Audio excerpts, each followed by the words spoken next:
दोस्तों, देश भर में कोरोना संक्रमण के मामले लगातार बढ़ते ही जा रहे हैं।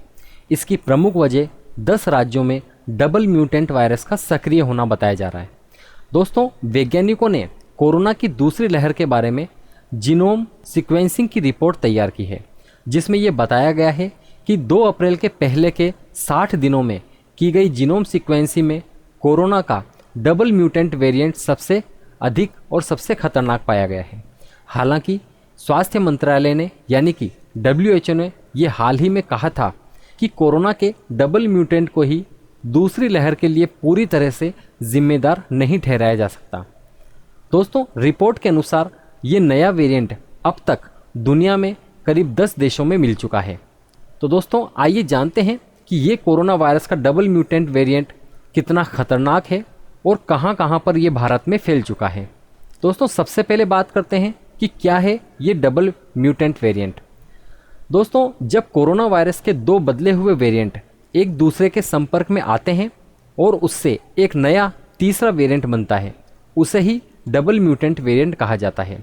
भारत में कोरोना के E484Q और L452R वेरिएंट ने मिलकर डबल म्यूटेंट वायरस बनाया है, जिसे वैज्ञानिक तौर पर B1617 का नाम दिया गया है।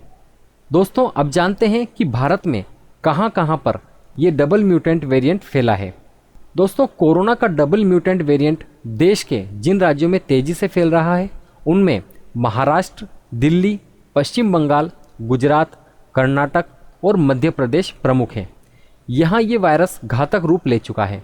ऐसा माना जा रहा है कि दिल्ली में डबल म्यूटेंट और कोरोना के ब्रिटेन वेरिएंट दोनों का मिला जुला हमला है, जबकि महाराष्ट्र में भी इन दोनों ही वेरिएंट से संक्रमण के मामले काफ़ी अधिक सामने आए हैं। दोस्तों, स्वास्थ्य मंत्रालय ने पिछले महीने ये बताया था कि कोरोना का ये डबल म्यूटेंट वेरिएंट संक्रामक है और शरीर के इम्यून सिस्टम यानी कि प्रतिरक्षा तंत्र से भी बचने में सक्षम है। ये शरीर के प्रतिरक्षा तंत्र से बचकर संक्रामकता को बढ़ाता है। हालांकि रिसर्च के अनुसार अभी ये पता लगाने की कोशिश चल रही है कि एंटीबॉडी इस पर कितना असर करती है।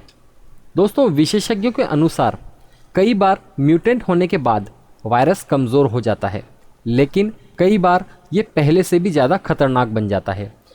इसको हम इस तरह से समझ सकते हैं कि वायरस जब शरीर की कोशिका पर हमला करता है तो कोशिका कुछ ही घंटों में वायरस की हज़ारों प्रतिलिपि बना देती है, जिससे वायरस लोड और बढ़ जाता है और संक्रमित मरीज गंभीर स्थिति में पहुंच जाता है। इसलिए ये डबल म्यूटेंट वेरिएंट वायरस और भी ज़्यादा खतरनाक है। दोस्तों, अब बात करते हैं कि डबल म्यूटेंट वेरिएंट पर कोरोना वैक्सीन कितनी असरदार है। दोस्तों, अभी तक ये स्पष्ट रूप से नहीं कहा जा सकता।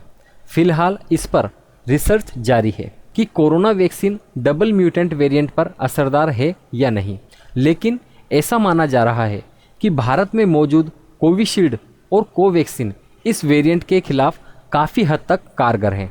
इसलिए ये डबल म्यूटेंट वेरिएंट और भी अधिक ज़्यादा प्रभावशाली है और इससे बचने के लिए अगर आप वैक्सीन लगा चुके हैं तो भी और ना भी लगाए हैं तो भी आपको कुछ सावधानियां ज़रूर रखनी चाहिए, जो कि कोरोना गाइडलाइन के रूप में सरकार द्वारा आपको बताई गई हैं।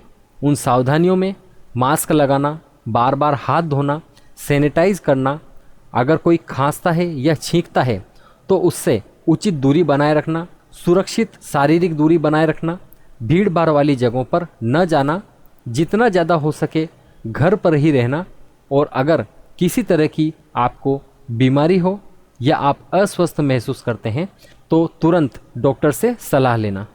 अगर आप इन सब गाइडलाइन की पालना करते हैं तो आप निश्चित ही कोरोना से बच सकते हैं।